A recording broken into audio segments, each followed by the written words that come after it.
തിരുവനന്തപുരത്ത് ചിറയിൻകീഴ് അഞ്ചുതെങ്ങിലെ കടലോര കാഴ്ചകളാണ് ഈ കാണുന്നത്.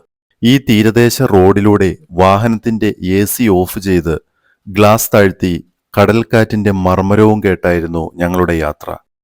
വരിവരിയായി നിൽക്കുന്ന കേരവൃക്ഷങ്ങൾ. കേരളീയത എന്ന സങ്കല്പം അതിന്റെ യഥാർത്ഥ അവസ്ഥയിൽ ദൃശ്യമാകുന്ന ചുരുക്കം ചില സ്ഥലങ്ങളിലൊന്നാണ് ഇവിടം. ഇടയ്ക്ക് ഞങ്ങൾ കാർ നിർത്തി ഇറങ്ങി.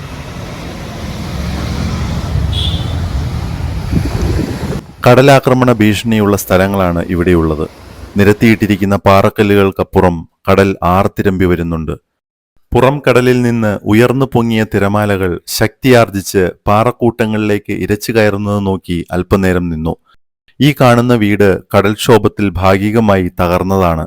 വീടിന്റെ ഉടമസ്ഥയായ സ്ത്രീ വീട്ടുമുറ്റത്ത് മീനുണക്കുന്നത് ശ്രദ്ധയിൽപ്പെട്ടു. കാലവർഷം ശക്തമാകുമ്പോൾ ദുരിതത്തിലാവുന്ന തീരദേശ ജീവിതങ്ങൾ ഞാനിവിടെ കണ്ടു. മഴക്കാലത്ത് ഏറ്റവും കൂടുതൽ ദുരിതം അനുഭവിക്കുന്ന ഒരു വിഭാഗമാണ് കടലോരങ്ങളിൽ താമസിക്കുന്ന ജനങ്ങൾ.